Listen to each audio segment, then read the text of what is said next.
Welcome to another episode of Complete Developer Podcast, the podcast by coders for coders about all aspects of creating your best life as a developer. I'm Will, the accomplished developer, author, and software architect. And I'm Beej, the journeyman developer sharing my journey in development. Complete Developer Podcast is supported by listeners like you. We are now on Patreon at www.patreon.com/Complete Developer Podcast. Episode 400. Can you believe we made it all the way to 400 episodes? Wow.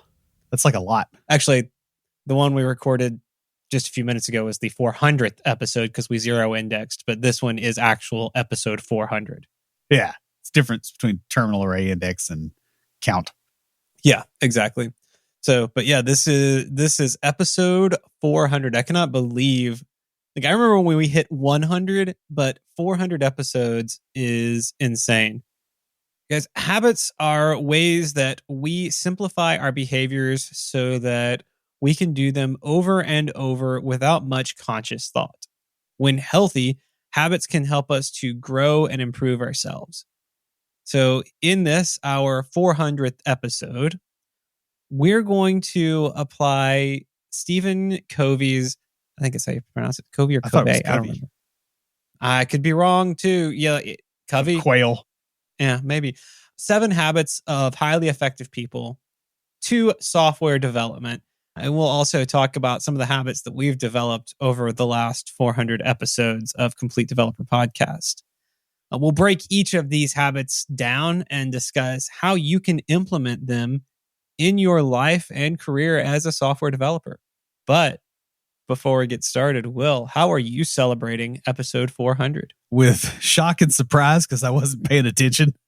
I do the episode numbering, so I knew it was coming. Yeah, I knew it was coming, right? Like every incrementing counter eventually hits 400 if it continues. But yeah, I just totally not celebrating because I just didn't know. Yeah, so there hasn't really been a ton of new stuff going on. I mean, with the being able to record on Linux, that was a big project. Mm-hmm. For me. It was getting that moved over. The other thing I finished was, well, except for one subset of stuff, I have finished like all the Docker related shenanigans I was doing on the NAS. I mean, I've got my system stabilized. So like that, when I initially planned that out, I want to say there were like 64 tasks that I had in Todoist.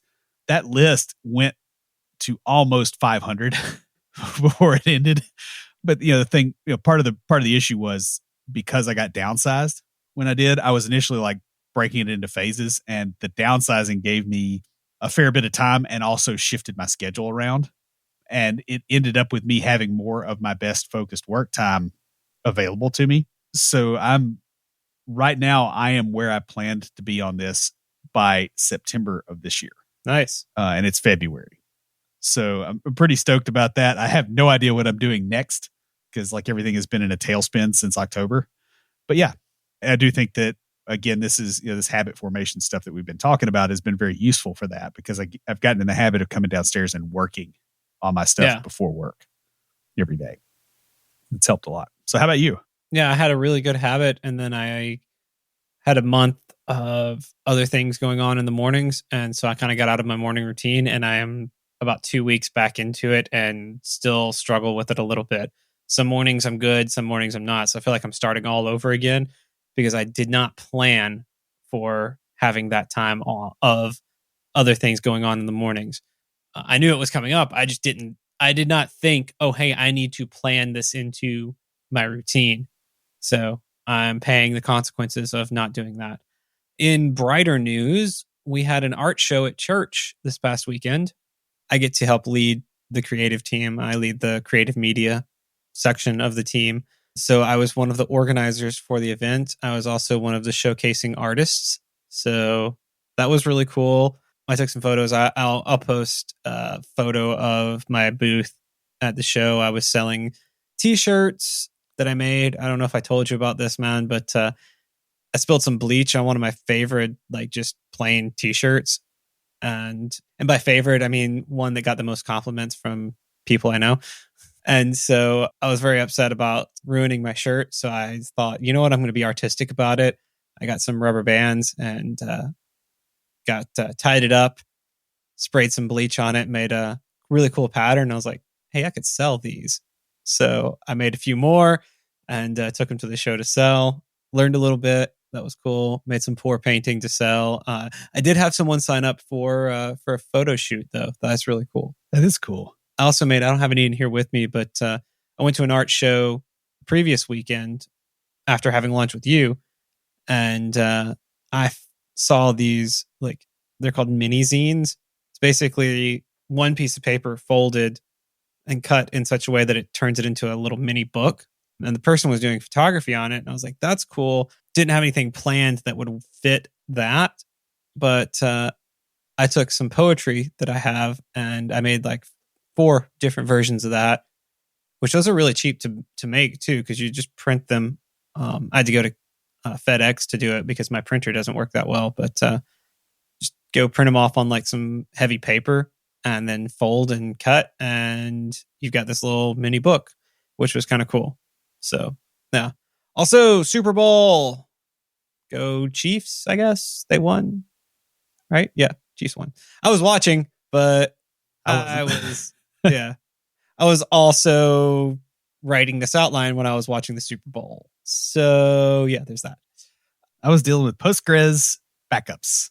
Yeah, I don't have a TV set up right now, so I watched it on my computer, and I was like, I'm sitting in here watching it going, I normally don't work on Sundays, but I could get some stuff done since I'm already sitting here at my computer. And so I knocked out this outline and a few other things for the podcast. So that was cool.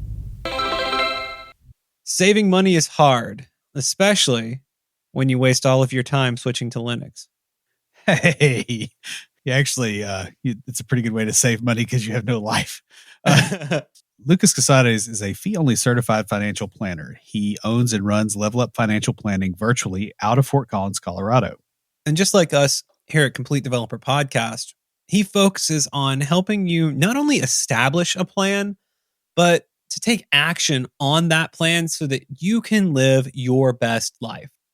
Yeah, investing in financial planning services really comes down to whether or not you can actually improve your finances with the help of that planning service.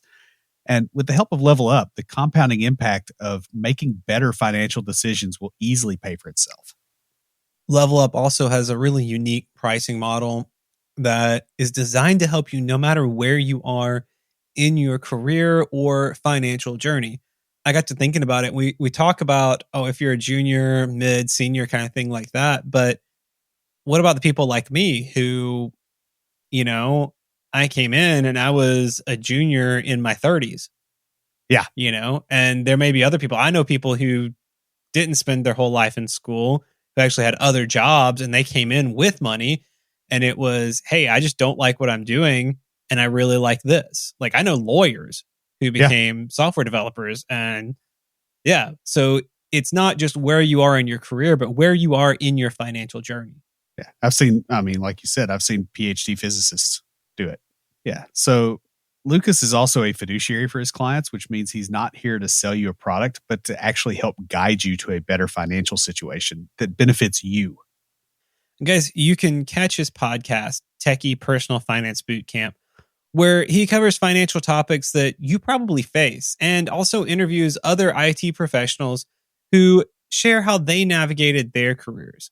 You can also learn a lot more at levelupfinancialplanning.com. The habits we choose to live by can shape our lives and define who we are. That's a quote from Stephen Covey. As software developers, our habits can greatly impact our success and the quality of our work. The 7 Habits of Highly Effective People is a book written by Stephen Covey that outlines key habits that successful people have in common. Now, it's not just a book. There's a whole course on it that I actually took it was my last job. I had to think back to remember when I took it, but it's been several years. But yeah, they've got this whole program through their organization for it with lots more than is just in the book. So there's a lot of material out there around this. Now, last year we discussed these from a negative sense. Honestly, I'm going to tell you guys, when I was working on this, I kept thinking, we've done this. haven't we talked about these? Like, I'm sure we've talked about these. And I looked through all of our material. I could not find where we'd actually talked directly about them. What I did find was what we did last year, where we talked about the 7 habits of unsuccessful people. Right. So there may be ones much further in the backlog that I just didn't see when I was looking. But yeah. But these 7 habits, they weren't really developed, but instead they were discovered when looking at the most successful people and what they have in common.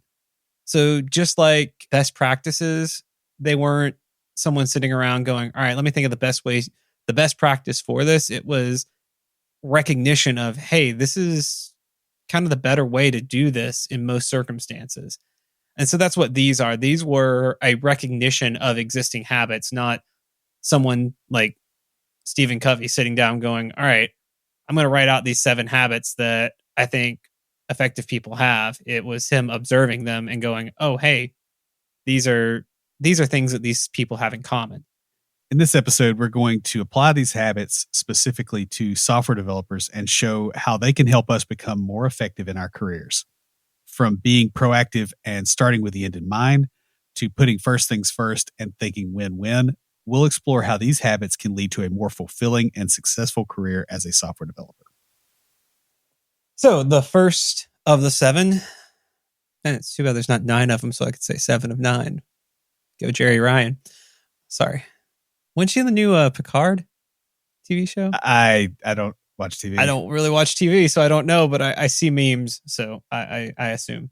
Anyway, sorry. The first of the 7 habits is be proactive. And what that means is taking ownership of our projects and being responsible for our own successes as developers. I think the big thing there is that taking ownership. I had a conversation today about some things that we can do to help the junior through advanced senior developers take ownership of the projects that they're working on. Yeah. And I mean, it's really about being able to identify what needs to be done and then taking the necessary steps. One thing that's interesting here is contrasting this with things like Yagni. And people think those two things are odds, but what it actually is, hey, you're not going to need this yet. So don't, like, unless you know that you need it. Like, good stewardship of the project is saying, okay, I'm not going to build that yet because I don't know if I need it.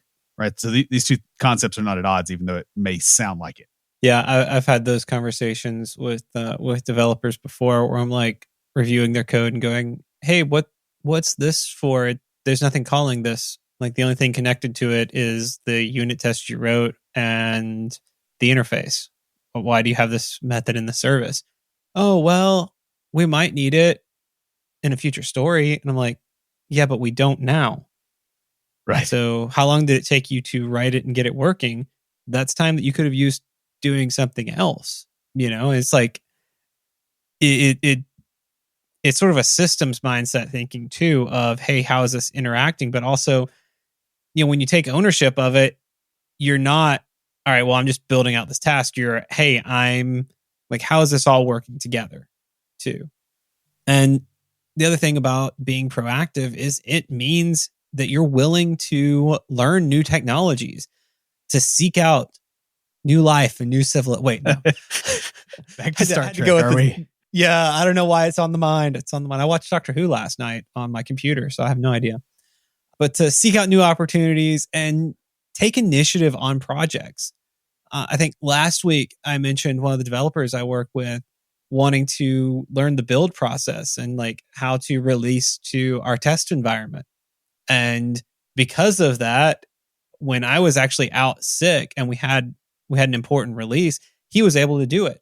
And, you know, him taking that step, him asking, hey, can I watch you do this? Can I sit in on this meeting? Can I, you know, like shadow you on this? And by him being proactive by that, he got to be the hero when I was out sick.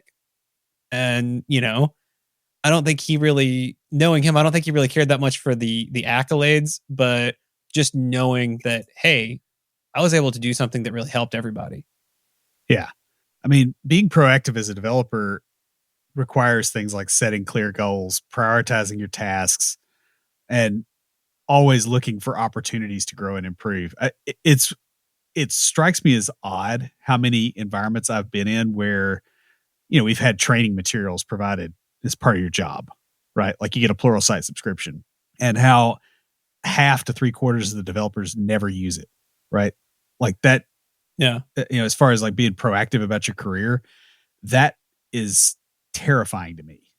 So you really want to make sure that you are actually kind of planning for the future a little bit. Yeah, exactly. I mean, like, I'm really glad you brought up the Yagni too, because it needs to be integrated into being proactive. Yeah. Because like when you're proactive, then you understand what the project needs and what the project doesn't need. So you don't build those extra things. When you're not proactive, you're just like, all right, well, I'm in here, so I'm going to go ahead and build it. And you're not thinking in that bigger, broader terms a lot. Yeah. Yagni is the answer to a question, right? It's, I have thought about it and I realize I don't need this. Yeah. It's not the question itself. The question itself is the part we're aiming at here, right? That's the proactivity, if that makes sense. Yeah. So the next habit that we're going to talk about is beginning with the end in mind. And this one is really about having a clear vision for the end result of a project, of a story you're working on within that project. But it's almost like test-driven development. If you think about or it, it's thinking like, about the user yeah, at some point. it's like working backwards. It's like you look at, all right, here's what it's supposed to do. And this is how I view a lot of development problems is I read the acceptance criteria and I'm like, all right, I imagine what it looks like doing that.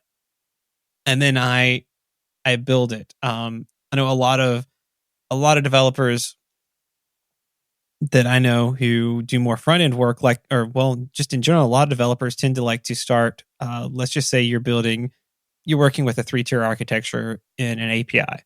So you're just doing a web API. You've got a controller level, like that's returning the view model. You got a service layer, business logic level, and then you got your database connection level.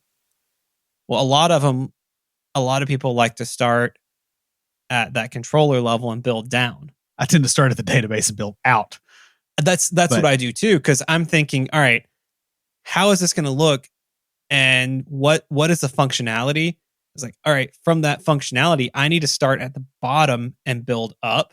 And it's sort of a little like working backward. Yeah. Well, and I mean, the other thing too is I tend to visualize some degree of the interface when I'm thinking about how I'm structuring the tables.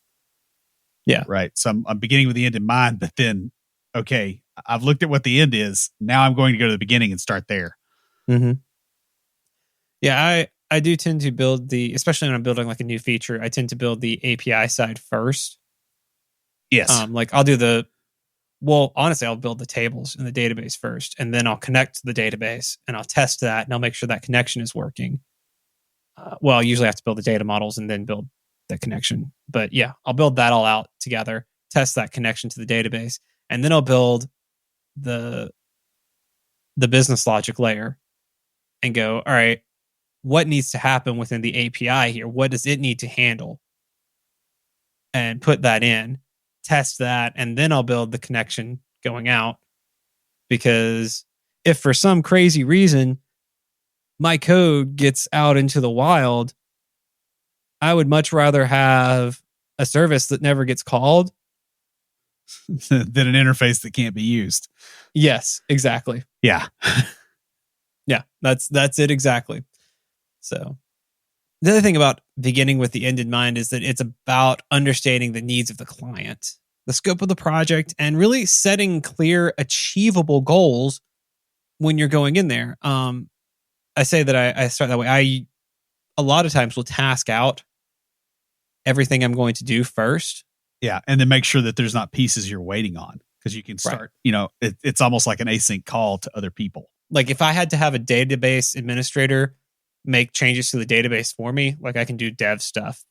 But if for some reason we had a setup where I couldn't do that on my own, I had to get a DBA to do it, then the way I build would probably change. I would probably build the business logic layer first because I could mock the other stuff to test it while I'm waiting on the DBA, and then I'd do the connection to the database. Yeah, when we begin with the end in mind, we're more focused and motivated to actually achieve our goals and know what those goals are, and to produce high quality work towards those goals. It's the same thing we were talking about last week. We were talking about software architecture stuff. If your architecture does not have a clear goal, it's very easy to work on the wrong thing. That's true. No. So guys, to do this as a developer, you want to start by thoroughly understanding the project requirements, creating a project plan. Or like I said, if you're working like just in a smaller space with like a story, do like I do and task that out at the very beginning. And regularly checking in on your progress. And we use Azure DevOps. And so I've got a Kanban board and I've got my tasks on the story card, and I just check them off as I do one. And so I really should start separating out unit and integration tests because I do those separate. So yeah, it's just easier to put them as one task and check them when they're all done. So the next habit is putting first things first. And this habit is about prioritizing our time and energy to focus on the most important tasks that we have. It's like a family vacation. There's always that one member of the family that does not pack their bag till the last minute.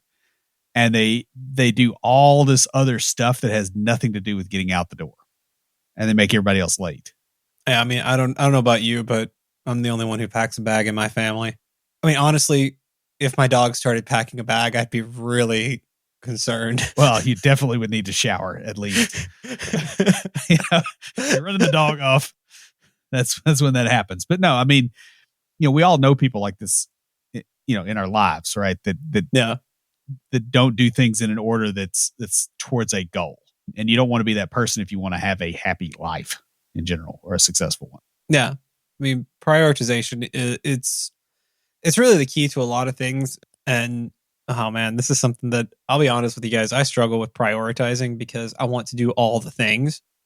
And so of the 7 habits, this is the one that I have the hardest time with because, I mean, Will and I both have a lot going on in our lives because we don't like to sit around and do nothing. I mean, watch TV. Not calling anybody out. Sometimes you just, like last night, I was not feeling well. I had a headache, but I wanted to stay awake so that I could, not screw up your sleep. Yeah. So I came in here and, got on my Amazon account and watched a little Doctor Who on my computer here. But like, I've made it really hard to actually watch TV so that I don't fall into that habit. Not that I worry too much about it because I've got so much other stuff going on. But I say that to say there's a lot of things that I want to do that I'm not doing because they are not as high a priority. Do you do this every day? I mean, because what I have gotten to where I do is I try to have 5 tasks every day. And one of them is like top priority. And then there'll be 2 that are medium and the other 3 are low. And if I get those done, I'm like, I was productive today. Mm-hmm. But there's always only one, one and only one top priority. Yeah. Yeah. And like sometimes things come up that replace that top priority. Like we had some production bugs that, I had a story that sat on the board for an extra week that should have been done a lot sooner than it was, but we had 4 production bugs come through and, I jumped on 2 of them. So, and that happens. I mean, because that is a priority. And the priorities change. The real trick and the thing that I have struggled with, I think I'm getting better about it, but is being able to say no to distractions and focusing on what's really important. Like when it comes to work, during my work time, oh yeah, I'm super focused. Actually, it's a little bit of a problem because I will not notice messages and stuff. Yeah, I do the same thing. Because it's on the other screen and I'm looking at this one. Yeah. And Teams also is great for lying and making it look like you're not online. If it's on the other screen, it turns you yellow even though you're typing. Oh yeah, I know. Or it just doesn't. If you've got a virtual machine you're working within, that's worse. Yeah. Teams, like because I won't have teams in there. I've got teams on. Yeah, because you want to have RAM in there. Yeah, yeah. So yeah, it's a pain to say the least. But for me, it's like more in my personal life and all the things that I want to do. It's like, all right, I got to pick. Or like I was looking, we do small groups at church, and there's a lot. Like there's a really awesome small group on Wednesday nights that I would love to attend, and I have several friends in it. It'd be great, but I've got other things that I'm doing that are a higher priority. And I had to go, hey, this would be a really awesome one to go to, but I really can't take the time for it because I need to use that doing these other things. Yeah, So and it's stuff that moves your life down the field essentially. Yeah, putting first things first really helps us to manage our time more effectively, meet deadlines, and deliver higher quality work. yeah, And that's really the key there. On the subject of putting the first things first, being able to do that, most of productivity honestly is saying these are the things I'm not doing, so I can do one or two things and just hit them really hard. yeah, that's really key. And it's again, like we said, priorities change. Sometimes you're focused on one thing during a certain season in your life, and then that may go to the back burner while you're working on something else. I'll give you guys a great example of that, and that's my photography. That is still a priority in my life. That like I lead the team at church on it, but my photography business has kind of been put to the side because I took on a really big web development side project, and I'm working on that project right now. And like all of my other side stuff that I do through that business is, hey, this is waiting until this gets done because this is priority. This is paying me. Whereas that other stuff is, hey, I'm doing a little bit to kind of maintain the ability and prepare for when this is over with and I'm back out there looking for clients. But right now my big focus is on the client that's paying me. They get the priority. They get the majority of my time. And I did something similar, with the Linux stuff and the Docker stuff. I'm like, hey, I have to Yeah. have this in place before I start piling things on. I don't want to pile things onto a Windows base that potentially Hmm. breaks on me. Right. So yeah, I mean, it makes sense. It just kind of, I think this is something people miss very easily. So, when you want to put things, first things first as a developer, frankly, you start out with a to-do list, even if it's on paper. Prioritize your tasks, and then eliminate your distractions. This is stuff like email notifications, social media. If you can get out of the office environment, if that's a distraction and you can work remote, do that. I have a challenge for you guys because I did this back in January. I shut off my social media for a month. Eh, Well, not a full month. Those 3 weeks. But I know for Will, it probably won't be that big a deal because I don't think you're on there that often, are you? I'm not like, if I do, I'm sharing memes. I'm not having a lot of serious conversations. Although, I mean, I guess I'm in some groups that are somewhat helpful Yeah. because I use it more like like you used to use, just message board type stuff, back in the day. It's handy for that. I'm not interested in going back and forth or seeing pictures of people's cats or whatever.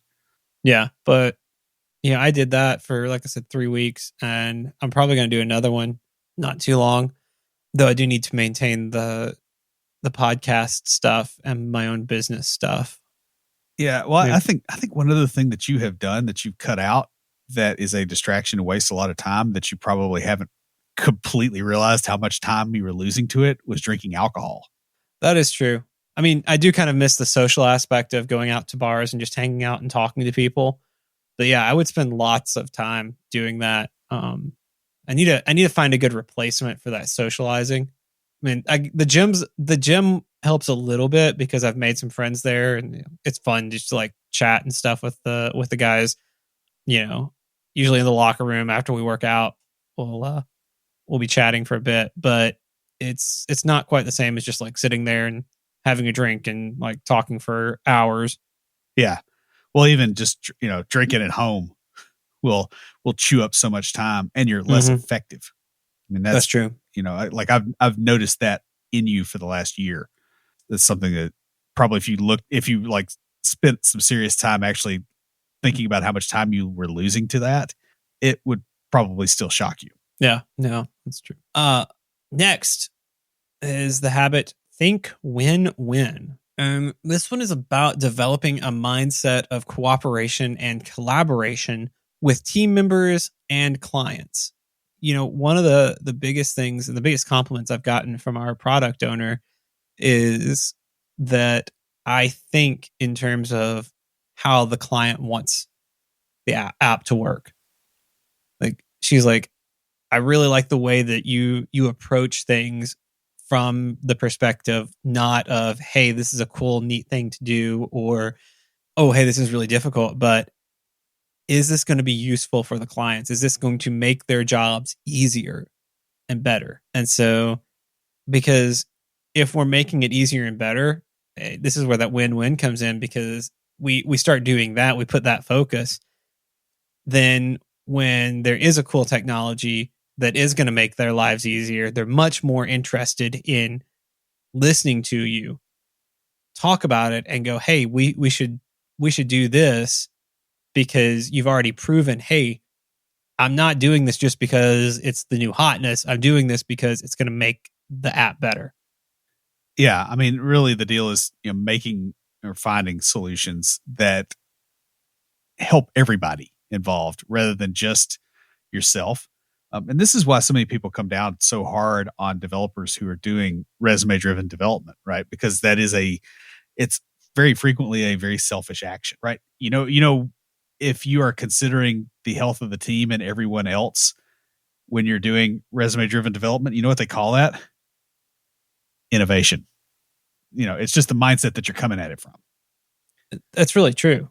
That's really true. It's kind of like the difference between, grave robbing and archaeology. Yeah. I mean, are you going to send it to a museum or are you going to keep it for yourself? Right. Yeah. Pretty much.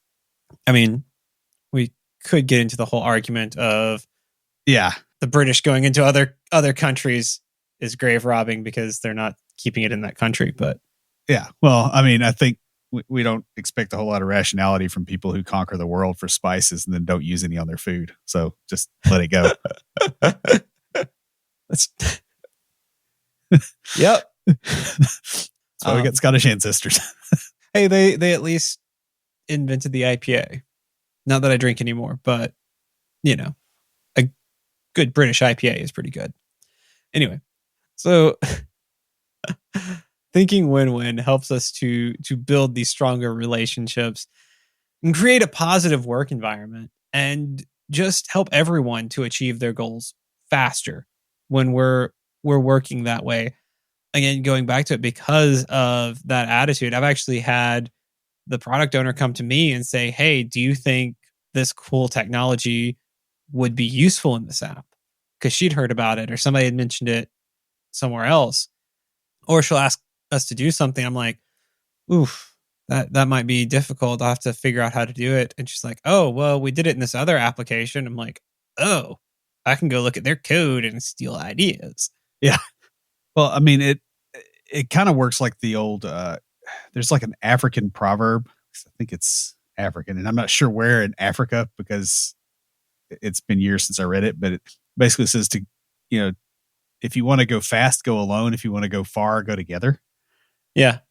This is kind of that sustainable strategy thing. And when you want to think win-win as a developer, your goal should be focused on mutual benefit, finding common ground and communicating effectively with team members and clients. And by the way, this also means it has to benefit you too.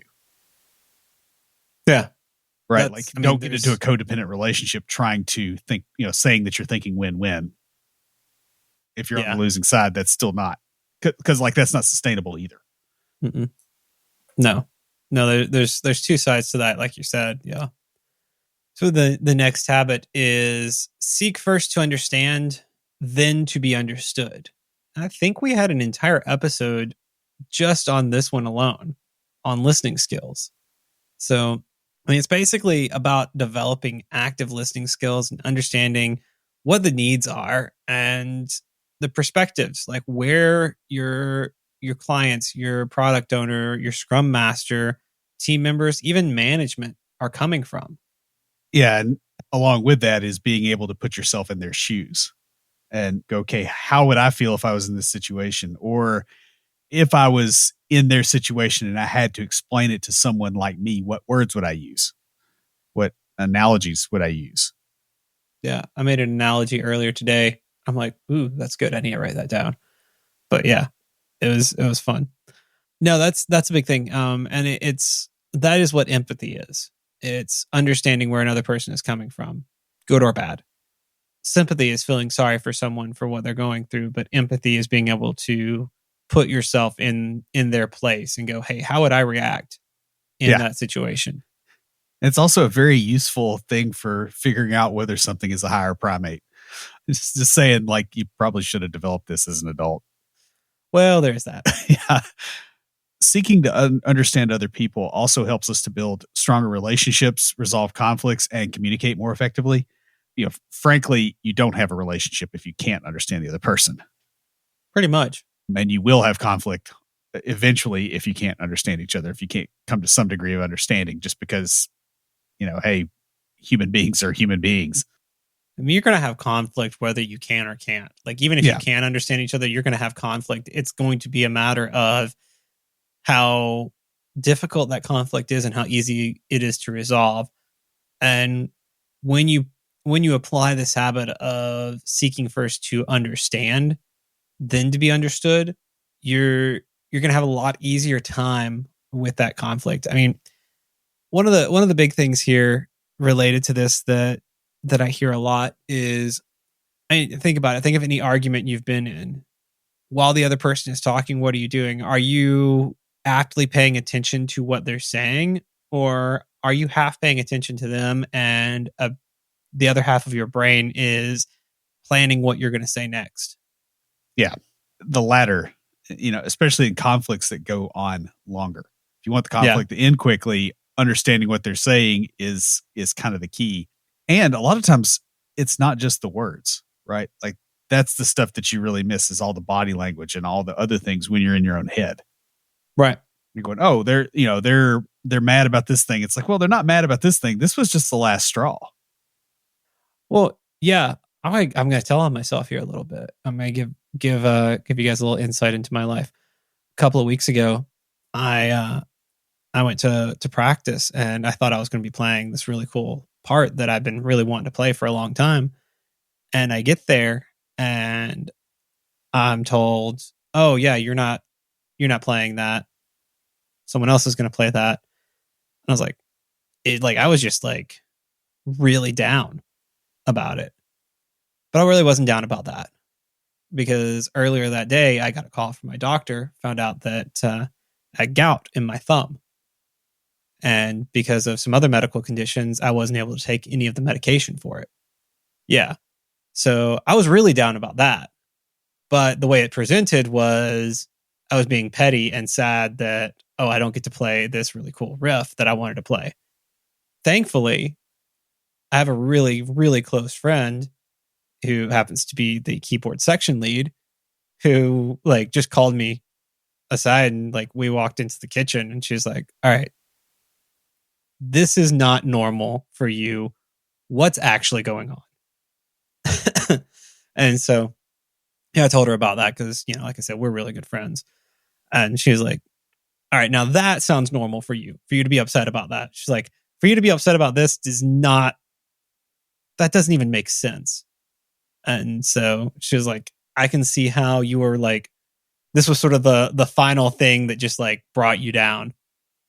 And so, yeah, well, telling on myself there, but to say, rather than getting frustrated with me for, like, why are you behaving like a little child and being sad about this? Like, she sought first to understand. Yeah. And was like, hey, this isn't normal. What's going on? Let's step aside and talk about this and let's figure this out. And that's probably why she's one of my better friends at church, because she's like, hey, let's figure this out. So, guys, to do that, to seek first to understand, you have to do the active listening. And like I said, we've got an episode about that you can check out. Ask questions and be open to the ideas and perspective of others. The next habit for success is synergize. This habit is about working with others to achieve a common goal. Yeah, it's a bit different from the win-win, whereas the win-win is when you have two different ideas and finding a way to make them work together rather than competing. With synergy, it's about taking your skills and the other person's skills. It's kind of the idea that the whole is greater than the individual parts. Yeah, greater than the sum. Yeah, some. That's it. Yeah, I knew there's something like that. I'm reading a book by Frank Herbert, Destination Void, where they're trying to build an artificial intelligence, like an artificial consciousness, and they're kind of like getting to this. It's got to be the whole or the sum is greater than the individual parts.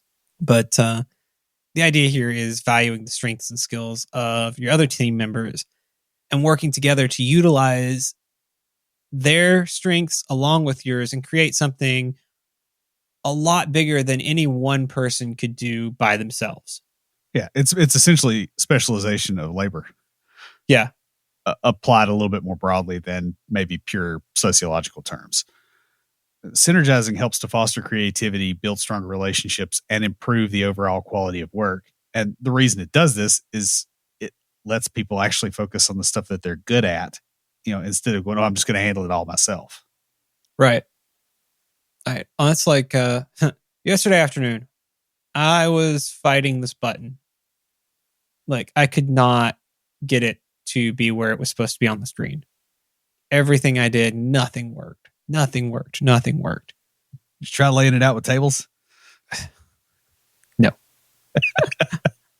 This is on a form, and it was a pain.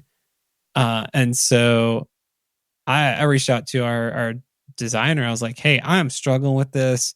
Can I throw this in your needs design lane and let you knock it out? And then I'll put the PR up. All the functionality works great. Where the button goes works. It's just I can't get the button in the right place. And I've been working on it for an hour and a half and have made no progress.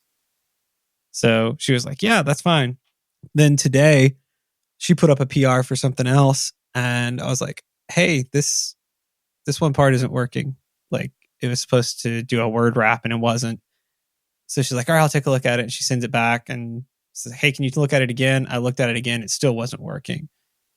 And I've had some problems with that before. So I was like, hey, I'm not noticing anything like this in your, like, with the break word in your, in there. I was like, have you tried that? And she's like, oh, I didn't even think about doing that. I was like, yeah, why don't you give that a try? Like, we work together. Like her specialty is that, but because I had seen the problem before, I was able to like synergize and like be, hey, have you tried this? And then she can go in there and actually do what she does best. Yeah. Well, and a lot of times too, it's just having another pair of eyes.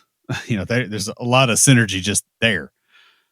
To synergize as a developer, actively seek out collaboration opportunities, communicate effectively with team members, and value the contributions of others, especially that bit about looking for collaboration opportunities. So many developers don't do that. Yeah. And it makes everything so much harder than it has to be. All right, guys. So we finally reached the big one here. Number 7, sharpen the saw. And I remember the first time I heard that term, I was like, what in the world are they talking about? The TV movie, right? Yeah. Yeah. The idea here is continually improving and maintaining physical, emotional, mental, and spiritual well-being in order to be better at what we do in our day jobs.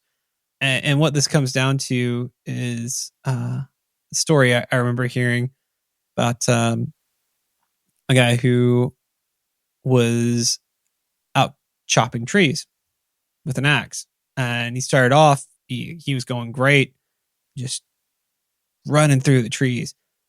A few days later, he slows down. Like, let's say he could get 20 trees a day. When he started, now he's down to 10. A little bit later, he's down to 5 trees a day, working all day long on it. And everybody said, hey, you really need to sharpen that axe. You'll get back up to 20 a day. He's like, no, I don't have time for that. I don't have time for that. I got to keep on pushing, got to keep on pushing. And, that's what they're talking about here is taking the time, because it doesn't feel like you have the time. It feels like it's going to be a waste of time to do this. But trust me, I started doing it 2 years ago, like really focusing on this, taking the time to do it. And yeah, made a lot of progress since then. It makes a huge difference. I mean, it's about taking care of ourselves and ensuring that we have the energy and focus to actually tackle the challenges of our work. Especially when you're a bit green as a developer, it's really, really easy to feel like you should be working all the time. And when you don't take care of yourself, you actually write worse code that you then have to maintain. And you can get yourself into a loop where you run out of time very, very quickly. Oh, yeah. Sharpening the saw helps us to avoid burnout, maintain a healthy work-life balance, and also continue to improve our skills and abilities. I'll tell you one way that I do this that may not seem useful, but I've run it by my manager and they think it's a great idea.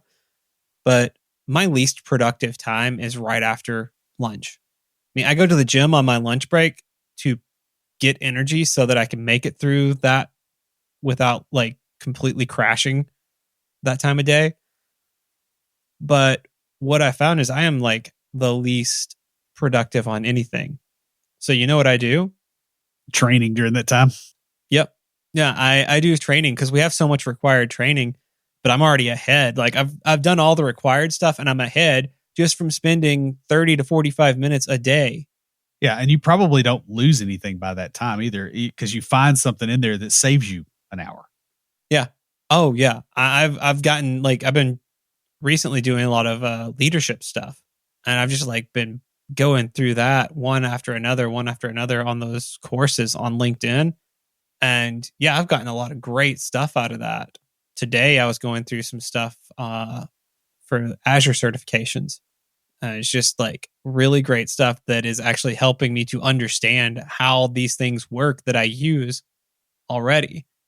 But it's it's weird how my productivity is the worst during that time, but my learning tends to be better. Yeah. Well, I mean, you have understood and internalized that you're not going to be productive then, so you're actually able to focus on the learning. Yeah, I've been there. I used to do that before my job was hourly. It's a little harder to swing that with a client. But yeah, to sharpen the saw as a developer, you really have to prioritize things like self-care. You've got to really focus on learning and growing a lot. And you need to seek out opportunities for personal and professional development. You don't want to be the developer who goes in there and does the same thing for 20 years, because at the end of that 20 years, you get downsized and whatever learning and personal growth that you should have had over the last 20 years, you get to do unpaid while you're about to lose your house. Especially look at the economic times that are coming. It's really important to work on this right now. So guys, each of these habits can be applied to your life and career, from being proactive and beginning with the end in mind to putting first things first and thinking win-win. These habits can help you become more effective, improve your relationships, and achieve your goals even faster. By seeking first to understand and synergizing with others, you can foster creativity and build stronger relationships with your coworkers and your team. And then by sharpening the saw and taking care of your physical, mental, emotional, and spiritual well-being, you maintain a healthy work-life balance, allowing you to continuously improve your skills and abilities. There's so much more to this material than what we covered. This has really been an overview of it. But use this to get started adopting these habits. Check out the book. And just become a more effective version of you. That's all we've got. We'll catch y'all next week. If you have a question or comment, please email us at neckbeards@completedeveloperpodcast.com. Our theme music is an excerpt from Stand By for Titanfall by Pure Bells, available on SoundCloud and licensed through Creative Commons. For references, show notes, and extra tips and insights, be sure to check out the website at CompleteDeveloperPodcast.com. Help us make the show possible by supporting us on Patreon at patreon.com/CompleteDeveloperPodcast. You'll get extras, including a weekly aftercast where we discuss the topic of the week and bonus material with some of our patrons. You can also follow us on Twitter at CompleteDevPod, like our page on Facebook, and follow us on Instagram to keep up with news about the show. Join the conversation anytime via Slack by signing up at slack.CompleteDeveloperNetwork.com. Thanks for listening. See you next time.